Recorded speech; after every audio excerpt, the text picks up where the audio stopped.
So hello everyone guys, welcome back to YouTube channel knowledge Kida. विद्यार्थी मित्रांनो, 12वीच्या विद्यार्थ्यांसाठी most important हा व्हिडिओ होणार आहे.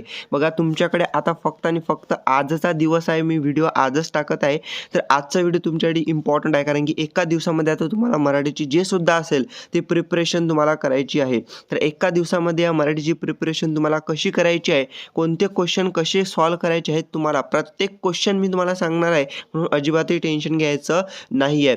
तर विद्यार्थी मित्रांनो, बघा आजच्या व्हिडिओमध्ये नेमकं काय बघणार आहोत. बघा, मी तुम्हाला डायरेक्टली सांगतो. तर 2022चा जो बोर्ड पेपर होता विद्यार्थी मित्रांनो, 2022चा बोर्डाचा तो मी इथं पूर्णपणे सोडवलेला आहे. ठीक आहे, बघू शकता विद्यार्थी मित्रांनो, काल रात्रीपर्यंत 2 वाजेपर्यंत मी जे आहे पेपर सोडवलेला आहे आणि आज सकाळी 5 वाजता उठून तुमच्यासाठी हा रेकॉर्ड करत आहे व्हिडिओ विद्यार्थी मित्रांनो. ठीक आहे, तर तुमच्यासाठी खूप मेहनत इथं सुरू आहे. फक्त तुम्हाला एक काम करायचं आहे, चॅनलला सबस्क्राईब करायचं आहे. मी फक्त असं म्हणत असतो चॅनलला सबस्क्राईब करा, पण तुम्ही बघू शकता त्यामागे खूप मोठी मेहनत तुमच्यासाठी इथं सुरू आहे. फक्त तुम्हाला सबस्क्राईब करून ठेवायचं आहे. प्रत्येक गोष्ट तुम्हाला इथं पुरवली जाणार आहे. ठीक आहे, तर विद्यार्थी मित्रांनो, आपण बघणार आहोत 2 गोष्टी. पहिली गोष्ट म्हणजेच की तुम्हाला मराठी पेपरसाठी पेपर प्रेझेंटेशन कसं करायचं, म्हणजे कसं लिहायचं, हे तुम्हाला मी सांगणार आहे. सेकंड गोष्ट म्हणजे आपण प्रत्येक क्वेश्चन इथं बघणार आहोत कशाप्रकारे इथं सॉल्व्ह करू शकतो. ठीक आहे, तर विद्यार्थी मित्रांनो, बघा की मराठी पेपरसाठी स्ट्रॅटेजी आपली. तर सर्वात अगोदर तुम्हाला काय करायचं आहे की तुम्हाला इथं विभाग 5 म्हणजे सुरुवात जी आहे पेपरची तुम्हाला इथं विभाग 5 पासून करायची आहे. आता विभाग 5 पासून सुरुवात का करायची, तर विद्यार्थी मित्रांनो ते मी तुम्हाला सांगतो. त्या अगोदर बघा पेपर प्रेझेंटेशन कसं करायचं. काही विद्यार्थी नवीन असतील त्यांना मी सांगतो. पेपर सर्वात अगोदर तुमच्याकडे आला की तुम्ही जे बघू शकता दोन्ही साईडला इथं अशा लाईन सोडून घ्यायच्या आहेत. लेफ्ट साईडला आणि राईट साईडला दोन्ही लाईन सोडून घ्यायच्या आहेत.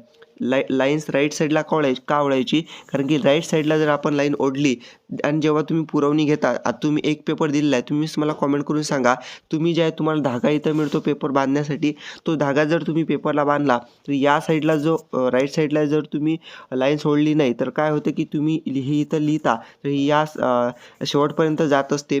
शेवटपर्यंत गेल्यानंतर काय होते की तिथं पेपर चेक करण्यासाठी जेव्हा जाते तेव्हा धागा बांधल्यानंतर असं होऊ शकते की ते पेपर चेकिंग करताना दिसत नाही वगैरे म्हणून. ठीक आहे, म्हणून एक गोष्ट लक्षात ठेवा, राईट साईडला आणि लेफ्ट साईडला. आणि लेफ्ट साईडला का, कारण की इथं तुम्ही बघू शकता क्वेश्चनचे जे नंबरिंग असतात ते इथं स्पष्ट दिसण्यासाठी, ओळखू येण्यासाठी पेपर चेक करताना इथं लिहावे लागतं. त्यामुळे इथं तुम्ही अशा प्रकारे लिहू शकता. ओके, तर विद्यार्थी मित्रांनो, बघा सुरुवात आपण व्याकरण आणि व लेखन विभाग 5 पासून का करत आहोत, कारण की बघा आपल्याला माहिती आहे की व्याकरण व लेखन हे 100% फिक्स क्वेश्चन्स आहेत. यामध्ये ते येणार आहे. ठीक आहे, 100% फिक्स क्वेश्चन कोणते बघा. सर्वात अगोदर बघा पहिला क्वेश्चन येतो तुम्हाला वाक्य रूपांतर आणि वाक्य प्रकार. आता वाक्य रूपांतर आणि वाक्य प्रकार हे कुठं मिळणार बघा. हे वाक्य रूपांतर आहे, इथं प्रश्नार्थी वाक्य केलं आहे आणि हे वाक्य व प्रकाराचे प्रश्न इथं दिलेला आहे, म्हणजे इथं शोधून लिहावं लागत होतं. ठीक आहे, तर विद्यार्थी मित्रांनो पहिला प्रश्न तुम्हाला येणार आहे वाक्य प्रकार व वाक्य रूपांतरमध्ये. हे तुम्हाला तुमच्या स्वतःच्या पुस्तकामध्ये मिळणार आहे विद्यार्थी मित्रांनो. तुम्हाला कुठंही कोणतीही गाईड वगैरे यूज करण्याची गरज नाही. जर तुम्हाला वाटत असेल एक्स्ट्रा काही क्वेश्चन सोडवायचे तर वेबसाईटवरती मी दिलेले आहेत. वेबसाईटची लिंक तुम्हाला लिंक नाही तर गुगलवरती जायचं, गुगलवरती knowledgeKida.in सर्च करायचं, तुम्हाला तिथे मिळून जाणार आहे. ठीक आहे, तर पहिला प्रश्न वाक्यप्रकार व वाक्य रूपांतरमध्ये येणार आहे. नंतर बघू शकता तुम्हाला जो दुसरा प्रश्न आहे तो येणार आहे तुमचा समासवरती. यामध्ये काय आहे की तुम्हाला जो समास आहे समास ओळखायचा आहे. ठीक आहे, कोणता समास आहे, अव्ययीभाव समास आहे, एखादा शब्द दिलेला आहे त्याचा समास कोणता आहे, द्विगु समास आहे.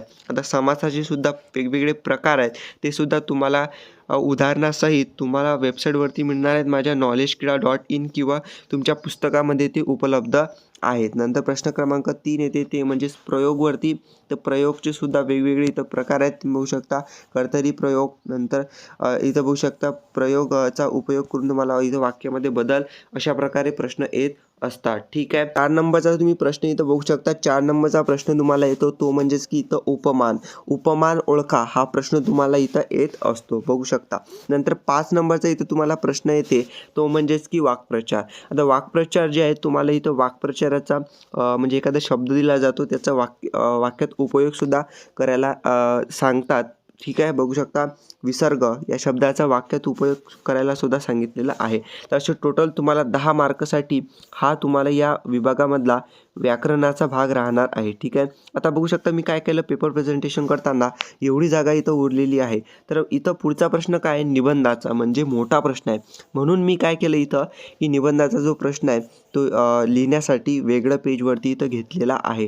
ठीक आहे. जर एवढ्या पेजवरती समजा एवढा बसणारं उत्तर आहे तर मी इथं लिहिलेलं असतं. ठीक आहे.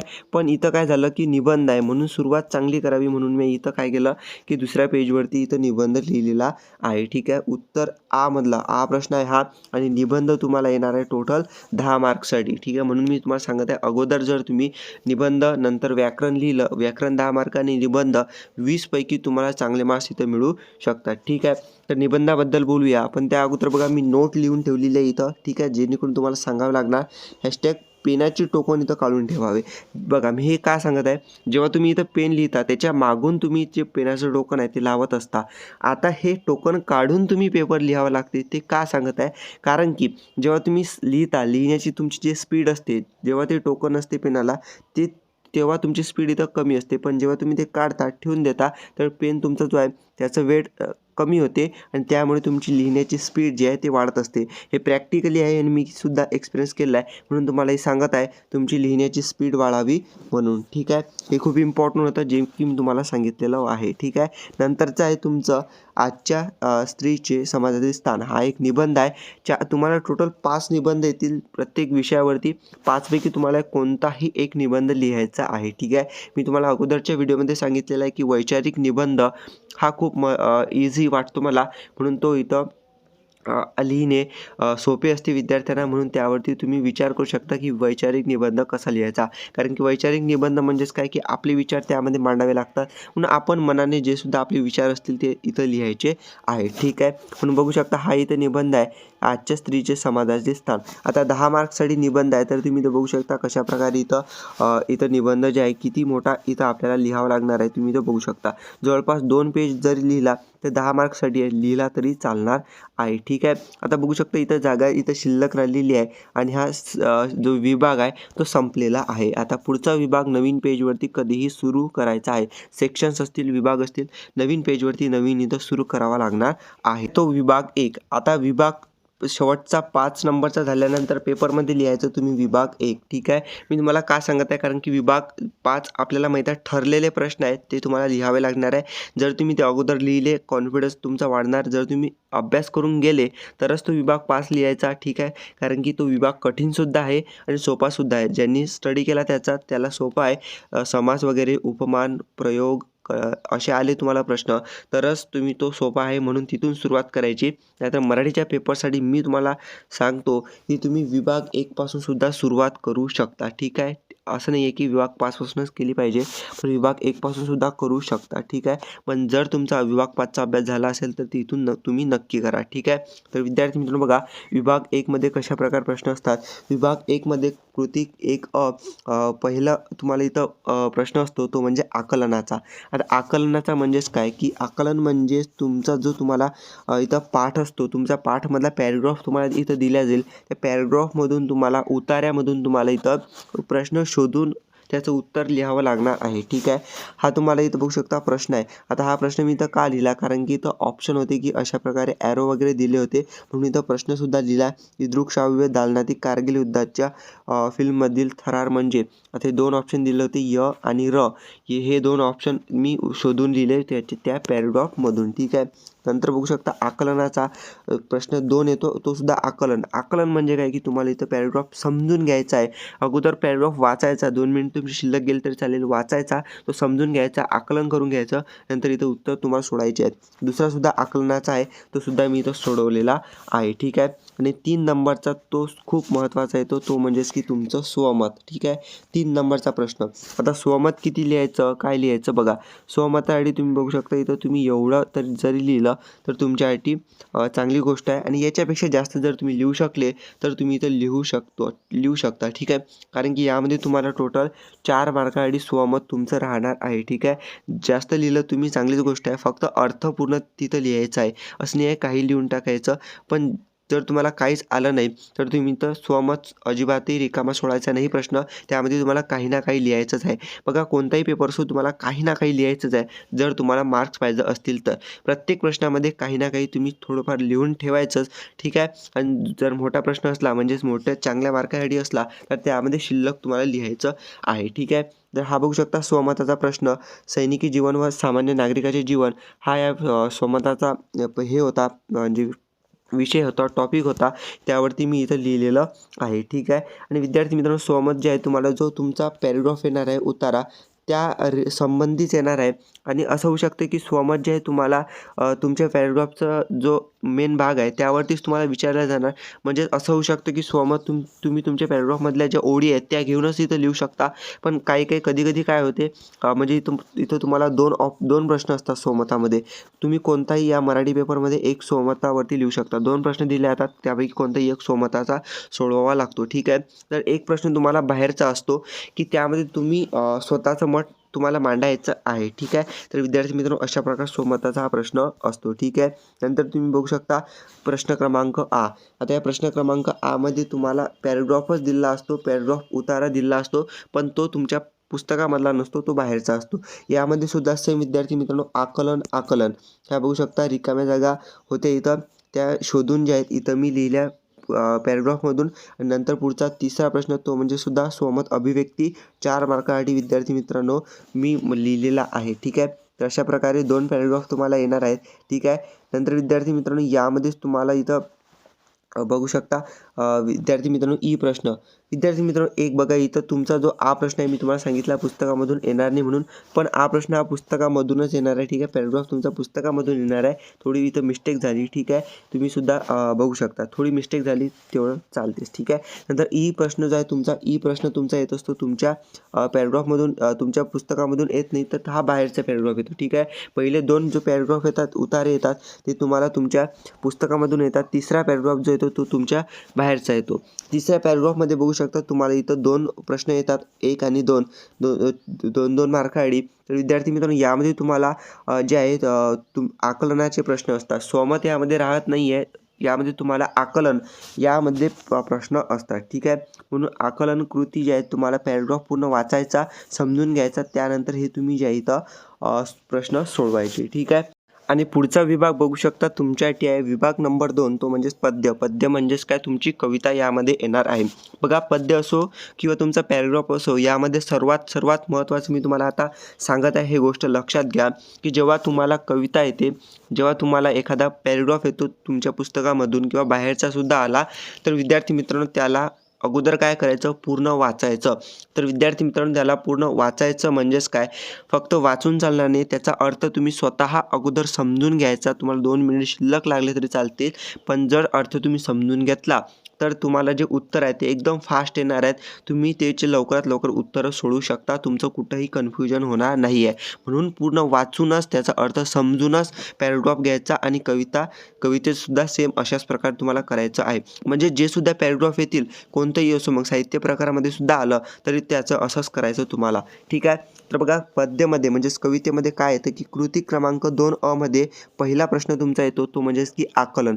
हा सुद्धा सेम आहे विद्यार्थी मित्रांनो, यामध्ये रिकाम्या जागा विचारल्या गेल्यात तुम्हाला कविता वाचून, ठीक आहे. नंतर दुसऱ्याचं उत्तर जे आहे ते सुद्धा तुम्हाला इथं बघू शकता तुमच्या कवितेवरतीच इथं आधारित आहेत, तुम्हाला कवितेमधूनच शोधून लिहायचं आहे.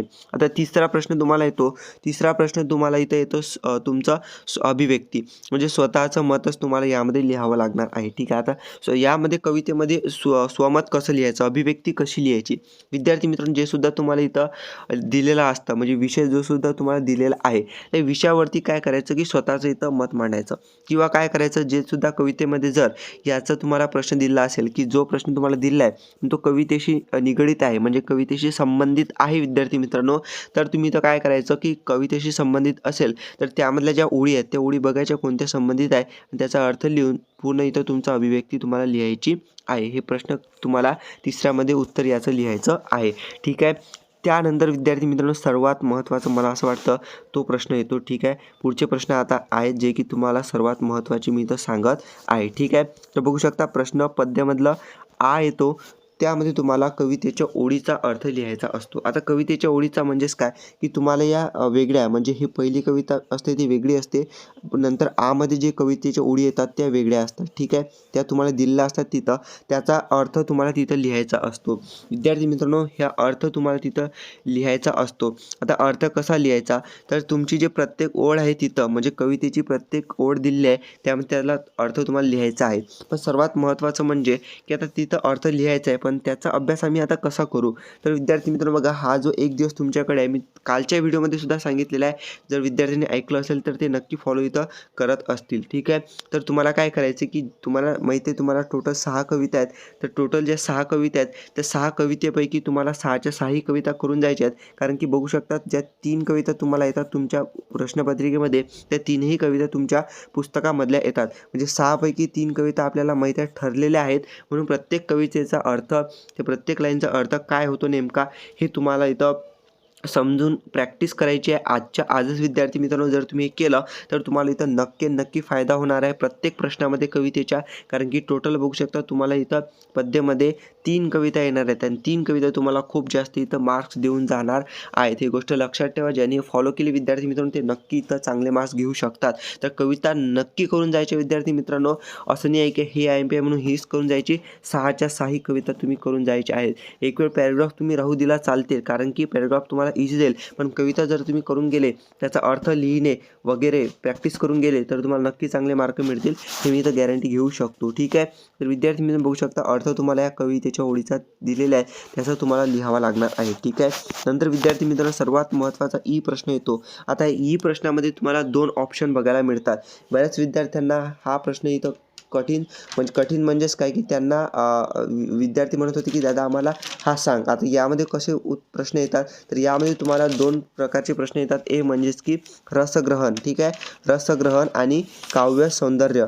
रसग्रहण व काव्य सौंदर्य हे 2 प्रकारचे प्रश्न येतात. या 2पैकी तुम्हाला कोणताही एक प्रश्न सोडवावा लागतो. म्हणजेच काय की तुम्हाला सेम कवितेच्या ओळी दिलेल्या असतात, त्या कवितेच्या ओळीचं रसग्रहण करा किंवा त्या कवितेच्या ओळीचं काव्य सौंदर्य लिहा, असे तुम्हाला 2 प्रश्न असतात. तर आता काव्य सौंदर्य काय आणि रसग्रहण काय हे मी तुम्हाला सांगतो. सर्वात अगोदर बघा रसग्रहण म्हणजेच काय. आता रसग्रहण म्हणजे काय विद्यार्थी मित्रांनो, ज्या कवितेच्या तुम्हाला ओळी दिलेल्या असतात. ठीक आहे, इथं मी तुम्हाला स्पष्ट करतो. ज्या कवितेच्या ओळी तुम्हाला दिलेल्या असतात त्या कवितेच्या ओळीचं तुम्हाला 3 भागांमध्ये उत्तर लिहायचं असतं. ठीक आहे, 3 भागात तुम्हाला उत्तर लिहायचं असतं. पहिला भाग म्हणजेच काय की आशय सौंदर्य. आता आशय सौंदर्य म्हणजे रसग्रहणाचं उत्तर कसं लिहायचं हे तुम्हाला मी सांगत आहे. ठीक आहे, तर पहिला पॉईंट लिहायचा तुम्ही आशय सौंदर्य. आशय सौंदर्य असा पॉईंट लिहायचा उत्तरामध्ये. आणि आशय सौंदर्यामध्ये काय लिहायचा, तर आशय सौंदर्यामध्ये जी कवितेच्या ओळी दिलेल्या आहेत, कविता दिलेली आहे, त्या कवितेचा एकूण अर्थ काय आहे, म्हणजे त्या कवितेचा एकूण अर्थ काय निघतो हे तुम्हाला लिहायचं असतं. ठीक आहे, म्हणजे फायनल त्या कवितेचं काय निघत असतं कन्क्लुजन हे तुम्हाला त्यामध्ये स्पष्टपणे लिहायचं असतं, स्पष्टपणे त्याचं व्यक्त करायचं असतं. ठीक आहे, हा पहिला पॉईंट लिहायचा रसग्रहणामध्ये. नंतर आहे काव्य सौंदर्य. आता काव्य सौंदर्य हा जो पॉईंट आहे हा तुम्हाला रसग्रहणामध्ये लिहायचा असतो. ठीक आहे, स्पेशली. आता काव्य सौंदर्य म्हणजेच काय की काव्य सौंदर्य म्हणजे जे तुम्हाला कविता दिलेली आहे त्या कवितेचा तुम्हाला प्रत्येक ओळीचा अर्थ त्या काव्य सौंदर्यामध्ये लिहायचा आहे, यालाच म्हणतात काव्य सौंदर्य. हा पॉईंट तुम्ही रसग्रहणामध्ये 2 नंबरला लिहायचा. नंतर 3 नंबरला तुम्हाला लिहायचा आहे भाषा सौंदर्य. ठीक आहे, भाषा सौंदर्य हा पॉईंट तुम्हाला लिहायचा आहे रसग्रहणामध्ये 3 नंबरला, की भाषा कशी वापरली गेलेली आहे कवितेमध्ये, कवितेच्या ओळीमध्ये. म्हणजेच काय की एकदम चांगल्या प्रकारे भाषा वापरली गेलेली आहे असं तुम्ही मनाने सुद्धा लिहू शकता. त्याचबरोबर ठळक शब्द वापरले गेले आहेत, नवीन आणि महत्त्वपूर्ण शब्द वापरले गेलेले आहेत असं त्यामध्ये तुम्ही लिहू शकता. कोणते नवीन शब्द आणि महत्त्वपूर्ण आणि जटिल शब्द वापरले गेले आहेत हे ते शब्दसुद्धा तुम्ही कवितेतले घेऊन या भाषा सौंदर्य या पॉईंटमध्ये लिहू शकता. म्हणजे एकूण काय की रसग्रहण हे लिहिताना उत्तर तुम्हाला या 3 पॉईंटमध्ये लिहायचे आहेत. आणि 3 पॉईंटमध्ये मी तुम्हाला सांगितलेलं आहे काय काय लिहायचं. एक वेळ हा पॉईंट तुम्ही रिपीट बघा, मी तुम्हाला सांगतो रिपीट बघा, तुम्हाला कळणार आहे की रसग्रहण कसं करायचं मी तुम्हाला सांगितलेलं आहे. ठीक आहे, रसग्रहण सांगितलेलं आहे. आणि बघू शकता इथं उत्तर मी कशाचं लिहिलेलं आहे, तर उत्तर मी इथं काव्य सौंदर्याचं लिहिलेलं आहे. काव्य सौंदर्य कसं लिहायचं हे तुम्हाला सांगितलेलं आहे मी, की काव्य सौंदर्य जे आहे, जे तुम्हाला ओळी दिल्या आहेत कवितेच्या, त्या प्रत्येक कवितेच्या ओळीचा तुम्हाला इथं अर्थ लिहायचा आहे. प्रत्येक कवितेच्या ओळीचा अर्थ लिहिणे ठीक आहे, कवितेला समजून, तर त्यालाच म्हणतात इथं काव्य सौंदर्य. कवितेला समजून प्रत्येक कवितेच्या ओळीचा अर्थपूर्ण अर्थ लिहिणे यालाच म्हणतात काव्य सौंदर्य विद्यार्थी मित्रांनो. ठीक आहे, तर तुमच्या शब्दात बघू शकता इथं एक पेज जरी लिहिलं तुम्ही तरी चालणार आहे. ठीक आहे. नंतर विद्यार्थी मित्रांनो तुमचा येतो तो म्हणजेच की विभाग 3 साहित्य प्रकार. ठीक आहे, साहित्य प्रकार हा विभाग 3 येते, पण त्याच्या अगोदर तुम्हाला खूपच महत्त्वाची सूचना द्यायची आहे. ठीक आहे, सर्व विद्यार्थ्यांसाठी की बघा कुलकर्णी कोचिंग क्लासेस हा जो आहे तुम्हाला यूट्यूब चॅनल आहे विद्यार्थी मित्रांनो. या यूट्यूब चॅनलची डिस्क्रिप्शनमध्ये लिंक आहे, सर्वांनी जायचं सबस्क्राईब करायचं. सबस्क्राईब आता का करायचं बघा, पुढे तुमची MST CET एक्झाम येत आहे, त्याचबरोबर 12वी आणि 10वीच्या विद्यार्थ्यांसाठी महत्त्वाचे व्हिडिओ या चॅनलवरती येणार आहेत. हे टीचर आहेत विद्यार्थी मित्रांनो, माझेच टीचर आहेत, हे तुम्हाला इथं व्हिडिओज देणार आहेत. बघू शकता डिस्क्रिप्शनमध्ये या चॅनलची लिंक आहे, कुलकर्णी कोचिंग क्लासेस. डिस्क्रिप्शनमध्ये तुम्ही लिंक आहे, सबस्क्राईब करून ठेवा. MST CET एक्झामसाठी आणि 12वी आणि 10वीच्या विद्यार्थ्यांसाठी खूप खूप इम्पॉर्टंट बोर्ड परीक्षे रिलेटेड व्हिडिओ येणार आहे. ठीक आहे, तर तुम्ही ते सबस्क्राईब करून प्रत्येकाने नक्की ठेवायचं. ठीक आहे. ठीक आहे, आता पुढचा विभाग बघूया आपण, ते म्हणजेच की विभाग 3 साहित्य प्रकार. आता या विभाग 3मध्ये बघू शकता तुम्हाला करण्यासाठी खूप काही आहे. ठीक आहे, कठीण तर आहेच. ठीक आहे, कठीण असल्याशिवाय विद्यार्थी मित्रांनो तुम्हाला मार्क्स तर मिळणार नाही आहे. आता विभाग 3साठी आज कोणती प्रिपरेशन करायची मी तुम्हाला सांगतो. बघा विभाग 3मध्ये साहित्य प्रकार आणि कथा हे तुम्हाला येणार आहेत. आता कथा ज्या आहेत तुम्हाला ते कशा प्रकारे करायचं बघा मी तुम्हाला सांगतो. यामध्ये थोडं इझी पण येणार आहे, पण जास्त हार्डसुद्धा येणार आहे. आता 4 मार्क्ससाठी तुम्हाला इझी येणार आहे. 4 मार्क्ससाठी इझी कसं बघा, की तुम्हाला एक 4 मार्कासाठी कथा व साहित्य प्रकारामधला तुम्हाला एक पॅराग्राफ येणार आहे. ते पॅराग्राफमध्ये तुम्हाला काय 2 प्रश्न विचारले जातील. ठीक आहे, प्रश्न क्रमांक 2 पहिला आणि दुसरा. ठीक आहे, मध्ये तर पहिला प्रश्न आणि दुसरा प्रश्न बघू शकता. पहिला तुम्हाला आकलन म्हणजेच त्या पॅराग्राफमधून उत्तर शोधून लिहायचं आहे, हे झालं इझीवालं. नंतर तुम्हाला प्रश्न दुसरा येतो तो म्हणजेच की स्वमतावाला. हे स्वमत म्हणजेच काय बघू शकता, जो तुमचा पॅराग्राफ दिला आहे पॅराग्राफशी रिलेटेड तुम्हाला एक प्रश्न असणार आहे 2 मार्कासाठी, त्याचं तुम्हाला उत्तर यामध्ये लिहायचं आहे. ठीक आहे, 2 मार्कासाठी यात तुम्ही तसं एवढंच लिहायचं का, तर याच्यापेक्षा जास्त तुम्ही लिहू शकता विद्यार्थी मित्रांनो. एवढाच पॅराग्राफ सेम अजून तुम्ही लिहू शकता 2 मार्कासाठी, तुम्हाला जर 2 पैकी 2 मार्क्स घ्यायचे असतील तरच. ठीक आहे, तर विद्यार्थी मित्रांनो एवढं लिहायचं. त्यानंतर आता यामधले 2 प्रश्न खूप महत्त्वाचे येतात, ते म्हणजेच की 6 मार्क्ससाठी. हा एक झाला विद्यार्थी मित्रांनो प्रश्न क्रमांक आ मधला एक 3 मार्कासाठी.